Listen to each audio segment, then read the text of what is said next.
you real quick. Sorry. Wow, that really killed the thing there. Diva? Take one. Serious podcast for Slingshot. I just got new shoes for Rachel. I told Jared. She says if you get these, you cannot eat out for 2 weeks. And I That's nice. Like it's a budget decision. I know, but she also trying to get me to lose weight. So I sat there for 3 hours and I was like, purchased. But today, guess where I'm going? I'm going out because she didn't make my lunch. That's good. She doesn't have to make my lunch. Yeah. But she didn't. All right, hey, what do you want to talk about? Well, funny you said that because there's this, I saw this, whatever you call it, like a TikTok reel thing. Not TikTok because they went out of business. Instagram reel yesterday where it was a kid and he's sitting there calculating what a date's going to cost. And he's going, I guess he's having this like first date. He's like in middle school or something. And he's just counting it with a phone. And he goes, and then how much are refills or whatever? And so he goes, we got to make sure you take a look. He goes, that's $36, I guess. And he's like maybe like 11 or 12 years old. And the dad goes, we got to take a little bit extra. What if she wants to play games? Somebody goes, how much are games? And he's like, gosh. And he started putting it in. He goes, I'm going to have to work for like 5 days to get this. And he goes, oh no, I made a mistake. They're like, what? He goes, I told her I would take her to the slushy place afterwards or whatever it was. And his mom goes, Wyatt, how are you going to afford that? And he's like, I don't know. And his sister's like, you're so dumb. And he's just like crying over getting so frustrated over the calculation of like what it would take to take a girl out on a date. But I was like, you know what? That's kind of cool. That like he's like a young kid and they're teaching him like how to like think budget and stuff like that.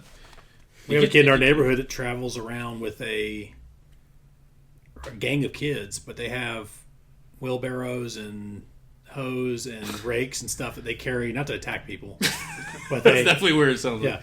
They carry it around, and he's earned enough money to get himself a 4-wheeler and a new helmet and these like yard cool flags. Like, it's awesome. And he's like 12 years old max. And he's going around like doing stuff. I was like, Isaac, you need to be out there doing this kind of stuff. I'm not going to buy your stuff when you get older. It's like yard work kind of stuff. I think about that kind of thing. Yeah. So, hey, one day that kid's going to be on a podcast talking about his story. Yeah, starting. It's true. I mean, that is hustle. I mean, like, that's what you get out there and do stuff. I was looking at, we were talking about different swag things. So this week, I saw, there's this convenience store in Japan when we were there. It's called Family Mart. And like convenience store like, culture is different than it is here. So they're like real high end. So we like when we were there, like every day we were stopping in there for lunch, and they have like fresh sushi and fresh like all this fresh food or whatever. And there's this place called Family Mart. It's like they have like 7-Eleven's really big over there too, but Family Mart was the cool one. So they released they partnered with this designer, and they released a line of clothing called convenience wear, and it's like in the coolest like packaging. And it's like has everything that you could need for like a normal day or whatever. So it's got like boxers and undershirts and polo shirts and sweatpants and hoodies. And they partnered with Netflix and did like some Netflix official socks or whatever. But they're all in these like what's called utilitarian design packaging. Right. Where, where it's like Futura Bold or like Helvetic or something. It's just like written on there like socks, but it's like in Japanese too, of course. And they're like super cheap. They're like $10 for a t-shirt or something like that. But they're really high quality cotton and everything. And they have this type of towel that's only made in a certain region of Japan, because I didn't know what it was when I read it. And they're like these little like maybe like 7 by 7 inch towels that you can like keep in your pocket for like wiping your face or something, I guess. But every one of them has to be certified that they are made to a certain level of quality that only that region of Japan can make, and they're like super fluffy towels or whatever. And so they have like these really crazy looking Japanese like goofy cats and stuff like that on them, but they're like really high quality, and they're like $3. And so they sell them. Like, I was like, that's kind of a cool idea for like a convenience store to create a brand of clothing, especially in a culture like that that's really business oriented and stuff like that. So you're on the go, and you're like, I'm gonna go pull into there, get like an onigiri roll, which is like a seaweed wrapped rice ball with fish in it, and then I'm gonna get like a change of clothes as well. And it's not like what you might say like Walmart or something that has. It feels like it feels like a drop, like it feels like a merch drop kind of thing too. But it like looked like really high quality. We had worked with a lot of designers. One of the guys that did our helmet here, Aaron Draplin, and he basically does every single piece of merch listed out by SKU, like his internal SKU, which I'm sure he also uses as a SKU because he sells a lot. But he also names them very funny things. I don't have an example, but again, for something like a knife, it would be a Slicer Utility Tool 01. Oh, right, yeah. He names everything like a silly name to kind of give it like a brand itself, even though it could be a very simplistic item, and then he puts his like official design and brand into that, so that even he has like a myriad of like cool items or t-shirts and things you'd want to see with his exact designs on it. He has other things that are like just one or two different colors that match his brand, but the packaging itself makes it feel like it's part of the Aaron Draplin release. I like stuff like that anyways. Yeah, it's like I was thinking about that idea of like if you buy your clothes at a convenience store, you probably don't want to like broadcast that, but the clothing items themselves don't have like any mark on them that they are that brand, but the packaging makes it feel that way. And I thought that's like an interesting thing that like if you have a branded product that's actually like the packaging is the brand kind of thing. I was learning yesterday. Whenever I drive down to Atlanta, like and get stuck in traffic or whatever, I kind of look forward to it now because I always do like a ChatGPT talk session, and I'll just like the whole time be talking on my headphones or whatever. And so I was learning yesterday about what are called company towns, and it's like in the 1800s. It was terrible. They would have like these mining places where they'd be like in West Virginia or something, and they'd build a town like out in some remote area, and like furnish the housing and all that kind of stuff, but then they would pay them with their like own currency. So it's like you got paid by their currency, and so you're kind of like it's like indentured servitude. It's like highly illegal now. They still do it in other countries, unfortunately, but it's like that kind of has gone away. But the idea, like if you imagine like the IBM town or something like that, like they'd go to Silicon Valley and like prop up a whole town. There's a place in Michigan that's like this. Or maybe like Oppenheimer, like when you're like going to go build a whole town in the middle of the desert, like New Mexico, wherever that is. But this idea of the company town, I thought was really interesting because like they would build churches, they'd build schools, they'd build obviously like the houses, the shops, all that kind of stuff would all be like branded by the company, and it's like when. Like in World War II or something, you'd have like this standard issue toothbrush, standard issue comb, standard issue whatever. It's exactly what Aaron Draplin does, and it like everything feels like it's like a branded ubiquity or something. You know what I mean? And I think that's like a really interesting thought. I was looking into that yesterday about like if Slingshot was a moon base, it's like the fictional narrative we have. Well, then like NASA would have to like create all of the NASA created their own toothpaste. I looked it up. It's called NASA Dent, and it's like a NASA branded toothpaste that they have to be able to use in space. I thought that's an interesting idea of like going beyond like branded swag to like utilitarian things. Like if we had box cutters and whatever else like you mentioned. Well, and two, in our branding, it's easy. I was talking to somebody last week because they have some. Subjectively, they think it's a cool brand, just like we think Slingshot's a cool brand. But a problem with that is it's a thing called brand affinity. And so if like nobody knows about your brand, you're just hoping that the very existence of your brand is enough for people to want to buy your stuff. Right. And it doesn't really exist. So a lot of that's built on the founders. Like they love the founders, they love the story, they love the product. And then because a brand is slapped on top of that, it feels like you're getting to be part of that brand by purchasing it. And if you don't have that, which is like magic in a bottle or lightning in a bottle, we've been telling people recently or on calls is like you got to come up with sayings, and I think is it Donald Miller, the guy that does aspirational identity, story brand, Donald Miller. So basically, giving them a saying that evokes that excitement of like I want to be like that. So instead of us going like, because obviously we're a swag brand, we're not a space brand, but we have things like Get Cosmic. We have like little phrases that we use that are more aspirational and fun. Instead of like giving people shirts that say, "Hey, I love swag," nobody's going to wear that. Right. And so you can slap your logo on a bunch of stuff, but I think by having like the identity of your brand tied up in a story, you can sell stuff like we were talking about earlier, in Japan, or the Aaron Draplin example, where you can just have your own brand on that in the packaging itself, and that stands on its own because people want to feel like the emotion. Instead of going, "Here's a cutting knife," it's like, "Here's slicer number 2." And it's like got a special brand around that. All it is really is just a razor blade you would use to cut open boxes. But you kind of put a personality around that and make it feel more than just what it is. So I think that's exciting. Yeah, he's the example, Donald Miller, about, I think, Gerber knives. And he's like, the Bear Grylls Gerber knife or whatever. He goes, I literally use it to open up like Amazon boxes. Like he's like, but I feel like I bought that knife. And the reason I would buy that knife over something else is because it makes me, that whole aspirational identity, it makes me feel something else. And that is like I think a really interesting idea of what goes from being swag, you know, like we joke about like stress balls or like pens or, you know, like normal brand stuff you'd see anywhere, to merch, you know, where it's like now we have people that want this stuff. Like Discord, I think, has some pretty cool merch. Or I saw Duolingo the other day, has like really, really cool stuff. And I do like my little, you know, 10 minutes of Duolingo every day.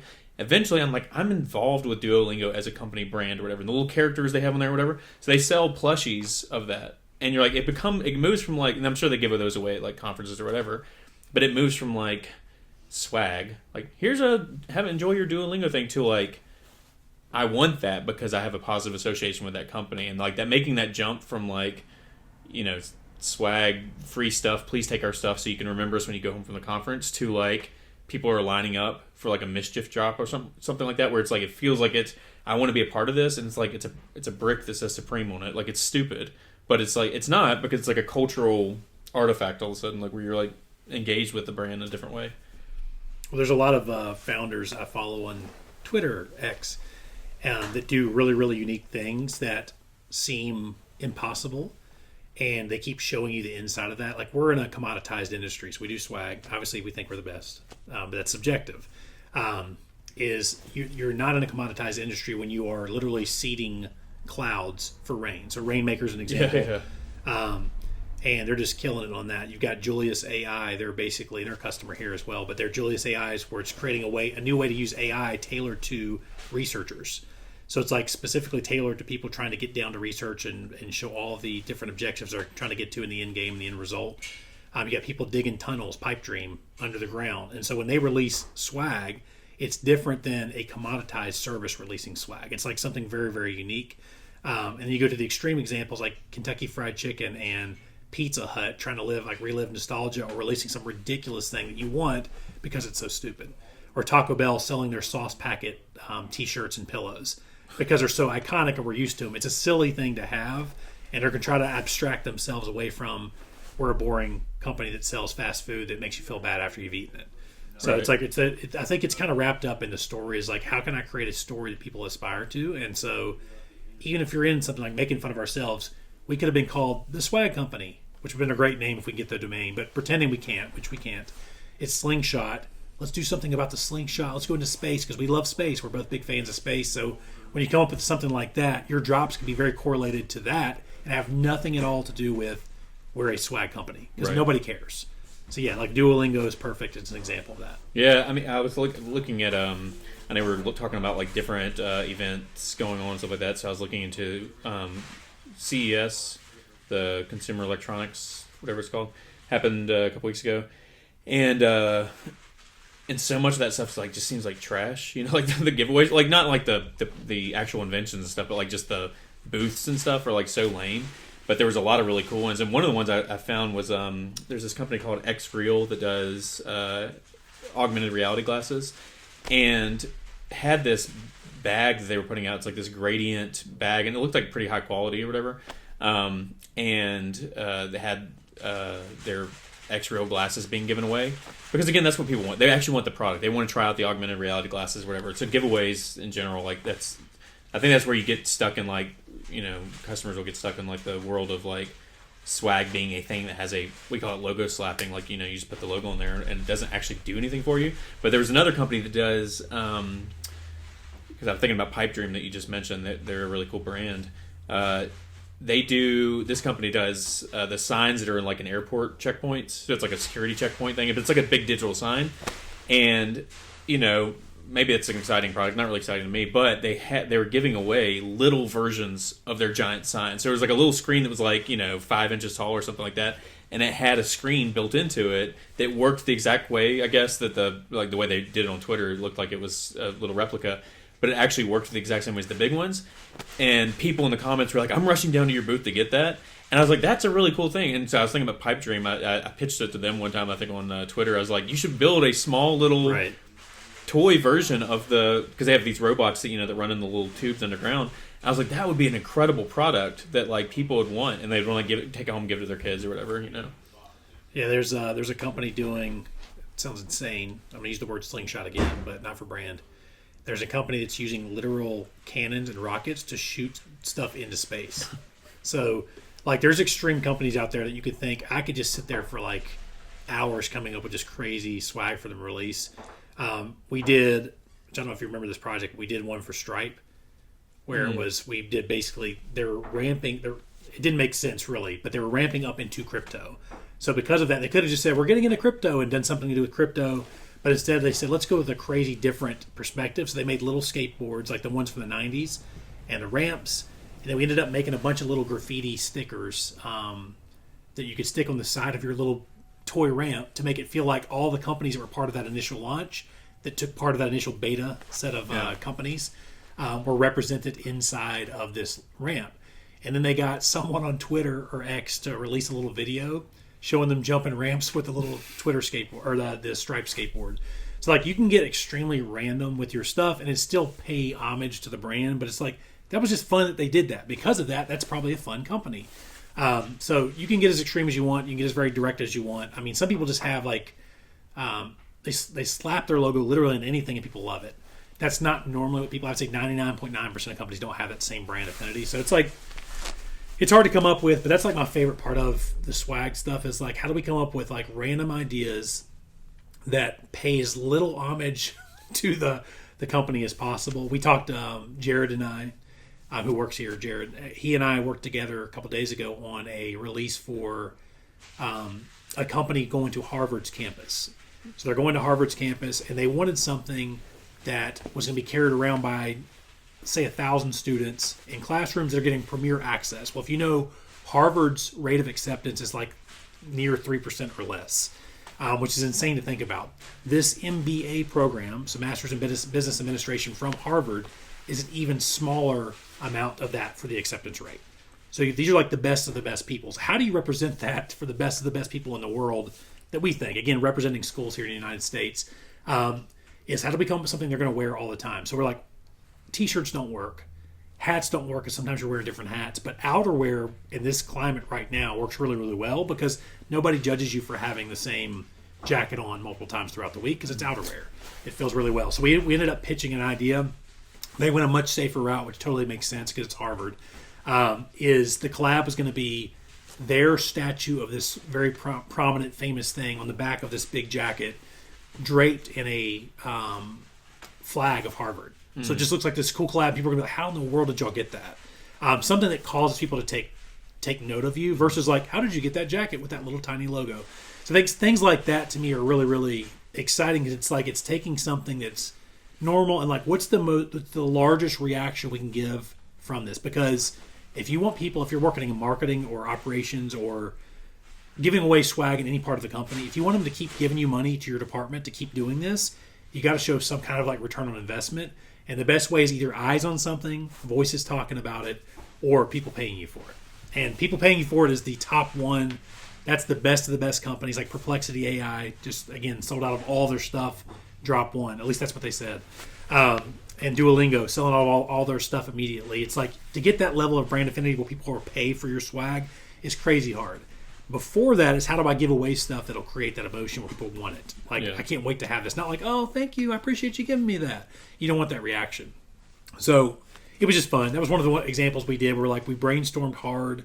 It's kind of like the Stripe one where it actually took place. But this one was rejected, but for the right reasons. If you're going to Harvard, you got to be very safe when you go there. But like we're still going to pitch crazy ideas. I think it's worth it. Yeah, I mean, like you think about like any of Elon's companies. I mean, like the boring flamethrower, if you go on Tesla's website, they always have some version of like a mini Cybertruck or something like that. But they go and get them like manufactured somewhere, and they're exclusive to them. It's not like you took a hat and embroidered the Tesla logo, which works when you're working with like a small team or a small amount of money or something like that. But to be able to go and like create products that like people are like, I want that kind of thing. That's like a different thing. I was thinking about on Twitter recently, there was Dark Igloo did I guess it's a 2-person agency or something like that. They did, I think one of them maybe was the creative director for Giphy for a long time, And so they did like all this for years, like all the Giphy swag, internal swag for their people.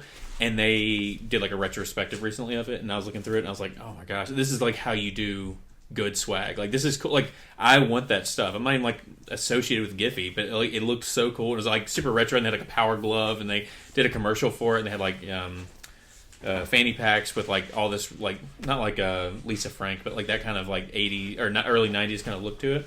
And it looks like they had like so much fun with it. And that's the thing. It's like you I think people like, you're talking about story, like human beings, this is like a big Donald Miller thing. Human beings are like wired for narrative. Like we work in stories. Like that's how our brain works with everything. It's like if you look at numbers, they don't make any sense. You have to come up with a story for what they're telling. And if you just have random stuff with logos slapped on it and there's no story there whatsoever, then it's like the chance of that catching on is like next to nothing. But if you say like, we're going to create something that like you're talking about, like the using Slingshot as like a moon base, example. It's like, it's silly, but it's like, that's kind of like what works as you go, there's people don't care about the ins and outs of like spreadsheets are as much as of our business, and tape is as much of our business as anything else here. But like no one cares about that part of it. So like if you work through that problem, you go, well, what do people actually care about? They care about the idea of the company. They don't actually care about the implementation of like, when you like watch us on Twitter or something like that, they don't care about what we actually do in the sense of like, moving boxes around a warehouse or something like that. They care about the idea of it. And so you're like, well, how do I play on that idea? Giphy, I'm sure, is just a lot of like code and a lot of sitting down and having creative meetings and stuff like that. But that's not what I'm thinking about. I'm thinking about, they called it animated self-expression. That was like the theme, because that's what Giphy is. Like we use it all the time in our Slack or whatever, like little Giphy things. And that's their brand. The brand's not the code they write or anything. It's the animated self-expression. And this idea, like if companies can get that idea of like, what story are we telling? Not just about ourselves, but about not even our customers even, but like the people that are watching from the sidelines, to go, man, like SpaceX, I'm never going to do business with SpaceX, right? Like they're like, I can't ship anything to space, but man, I'm a fan of SpaceX. SpaceX seems like such a cool company. I'm going to watch everything that I can possibly watch of them, and I have no reason to. I have no financial incentive to. It's just like, in my mind, I want to be an astronaut. Like that's what I'm thinking when I see this stuff. I'm like, in some weird way, I'm living vicariously through all this kind of stuff. So their swag, I've gone on there many times to look at their like, I think maybe you bought me a SpaceX hat one time. It's like I'm like, it makes me feel better about myself somehow for like being a fan of their company. It's like, that's a real testament to branding, I hate to break the news, but the laptop just screen went dark, so it may be still recording, but I don't know. How do you know? Oh. It's just been a few seconds of it, so I wanted to. Do we want to plug it in? I wanted to let you finish. No, it was a. It's interesting what you're saying, but we're out of time. It might still be recording. Yeah. Oh no, he doesn't know the password. It may just be the display, and they keep recording. Apparently, I don't know. I'm not looking at it. I just want to see if you fail. Okay, Still going. it's still recording. Great. Okay. No, I just. Do you want to get the charger for it? It's not going to die. Oh, okay. It's got full battery. It's just Maybe just every once in a while. totally ruined The the flow. It's going great. Keep that up, guys. You were talking earlier about like not brand affinity, but like cool brands that do stuff. And the whole time I was thinking, like while you were talking, I was like, Slingshot. Can I make a little man who goes to the moon, like our moon mouse character, but has like a tape gun? Yeah. Is actually doing boxes in the middle of the space, but something fun that's like, oh, that's what they do. They do that for us. Everybody knows that who works with us and what we're doing in the warehouse. But like feels like our brand like pulled out and abstracted. I think that's super fun. But we've got, as a swag company, we've not yet jumped in deep into what we can do, and I think it's just production. All the stuff we want to do is like super high stupid production, like the Cybertrucks, Tesla, etc. Yeah, when I was looking into it yesterday about this whole like these company towns, that would basically go to where it was, I thought that's where my mind went, was like, what's the narrative? So like I've done obviously a lot of work on the moon mouse and the moon baby. Like we have like little signs around the warehouse that are like, don't lift boxes with your back, lift with your legs. It's a little moon mouse. And my idea was, obviously, like we could put out kids books that are like moon mouse adventures or whatever. And I thought, so I was explaining to one of the new guys, I said, So Moon Baby is the little character who's born on the moon, but then there's this moon base there with all these little moon mice. And the problem was the reason I did it was because I was using AI to create the moon mice, and they're like so close, but they're not exact. Like the character, you can it's not there yet where you can get the exact same character every time. I was like, oh, it's because there's thousands of little moon mice, so everyone's going to look a little bit different. And that's like how you explain the fact that there's like this variation in the characters. But when I was reading yesterday about like these company towns and about this like utilitarian package branding or whatever it's called, you have like that NASA issued or military issued toothbrush and comb and hygiene kit and soups and cans and all that kind of stuff.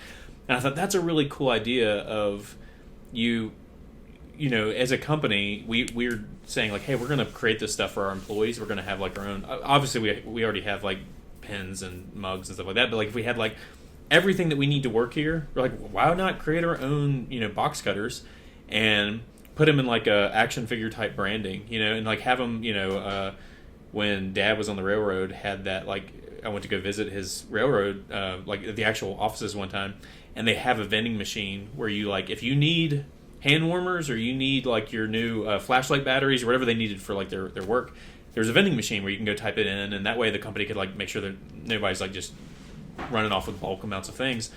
But I thought, if you worked on a moon base, you would have some sort of like vending machine situation where you're like, employee number 758, you go do a requisition form for your new hand warmers and your goggles and like your moon boots or whatever, like yours are worn out.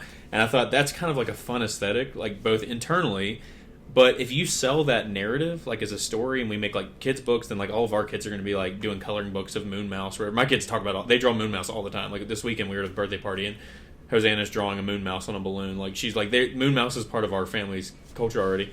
And if you had that, then it's like it works as an internal thing, so it kind of sells all of us on the narrative. But it also makes it like, why wouldn't we put that like in a Shopify store and be like, we have drops where like the new like kind of Supreme released like a crowbar, where you're like, here's the new Slingshot hygiene kit, and it's like it's got a toothbrush and floss and toothpaste, or whatever, but it's like all utilitarian looking branding or whatever.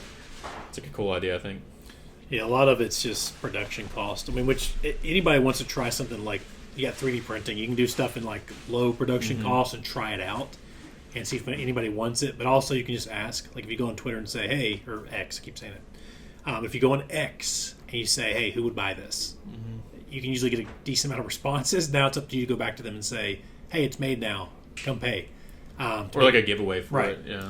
But a lot of that stuff is you can give away something, see how they feel about it, see how they're talking about it. I mean, it's hard to do, but all of our internally, we got some internal branding, but it's very hard to get something like a warehouse seem really, really exciting. And so a lot of customers have that warehouse thing where it's like, for us, it's like, how do you make the warehouse seem exciting? So we've got the posters up, like you said, the different characters, a different way we say things. Even our bots inside of Slack are named funny names to make things feel like it is a moon base in a way, that we operate in that way. But you have all companies have a boring part of the company that they're trying to make more exciting. So it's not just like you said, it's not just external, internal, but I also love the idea of it's not just external, it is internal branding as well. So a lot of the swag is going to be used internally, and people like, I want our employees to go home wearing our hats and to wear our t-shirts and to go on, maybe not dates, but maybe go to the park and like be not afraid to wear a shirt that has our brand on. I think that's super cool. So that's definitely something aspirational internally as well.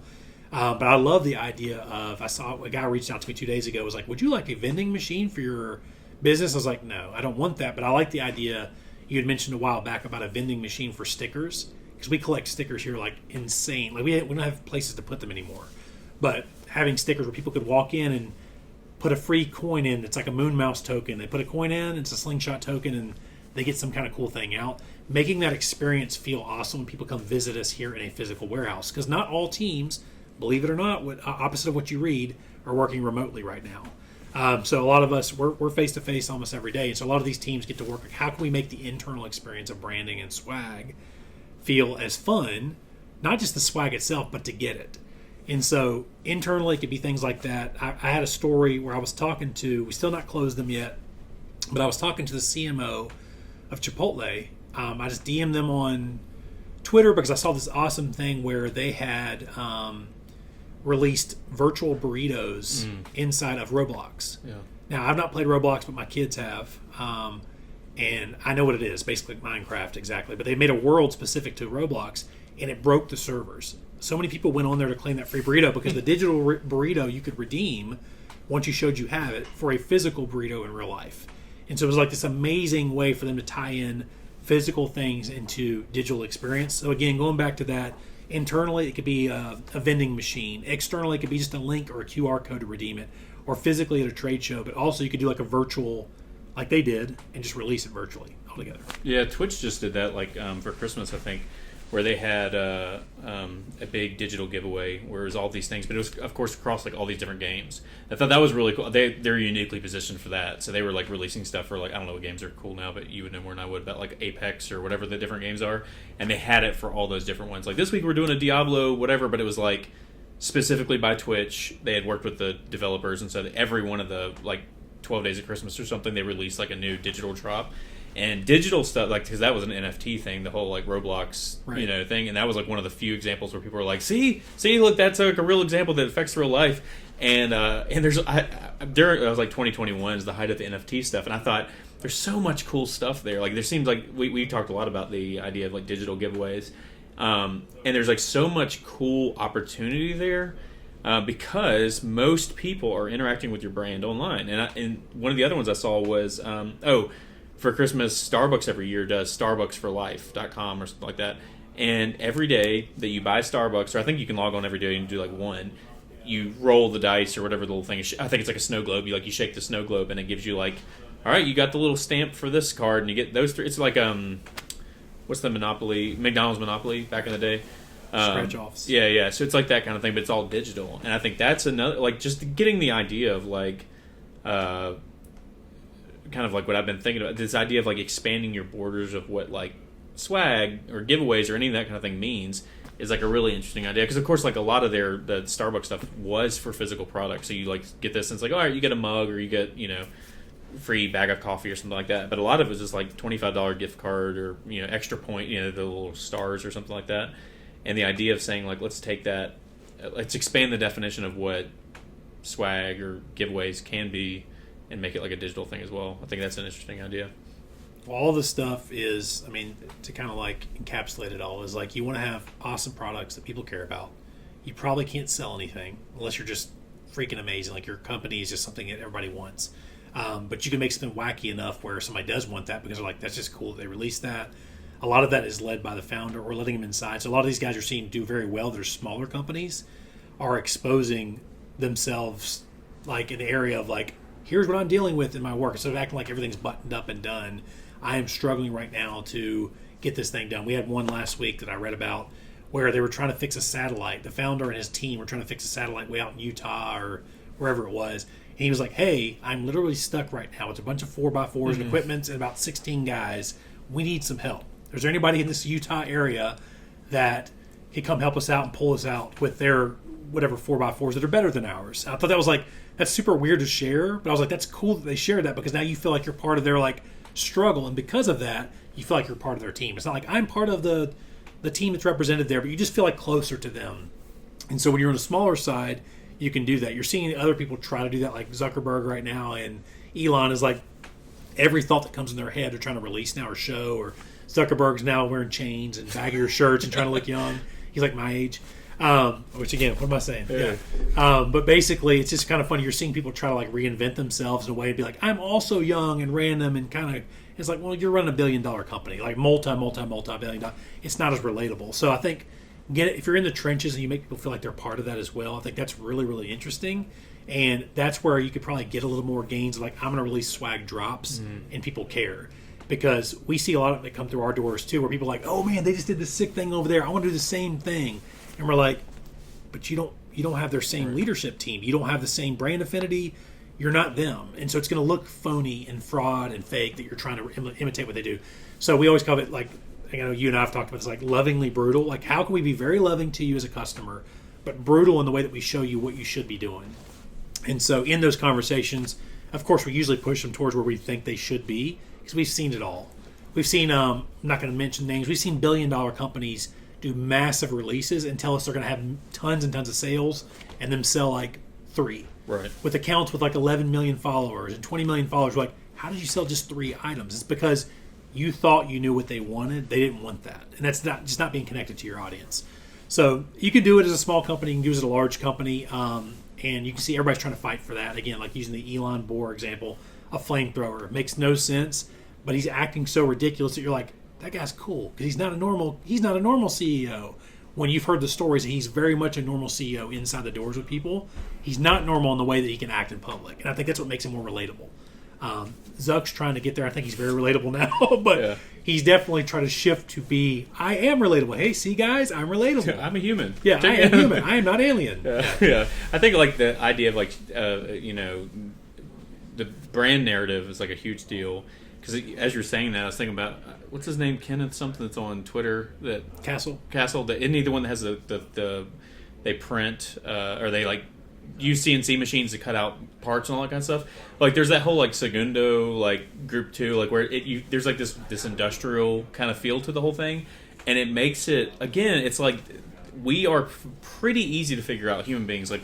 We work on narratives, we work on stories, and like if your stuff does not, if your product, if your swag or whatever, if it doesn't tell like a cohesive story, like something that you can actually understand and like grab onto, then you're gonna pass it by or whatever. Like it's like, I mean, gosh, how many times you scroll through some app or whatever, and you're like invested in this thing that you did not know about 3 seconds earlier. It's because we're like hacked by good story. Like we're hacked by, even if it's like I saw one yesterday where like it was like in some other country where a cow was about to jump off a roof, and everybody was like in the street going, hey, jump off the cow. I was like, oh my gosh, it was like so messed up. And I thought, like, I'm invested now. Like, it's a story. Like, does the cow jump or whatever? It was very messed up. But there's this idea of like that we are pretty easy to figure out. And if there's no narrative, then you have no attention. And if there is narrative, you have attention, right? Like if your swag does not tell a story, then no one wants it,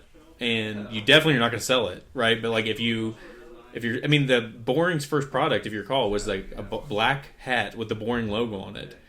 But the story was they were trying to beat the snail. They're like, we want to get our miners to dig underground faster than a snail. The snail was like, what's the snail from Gary?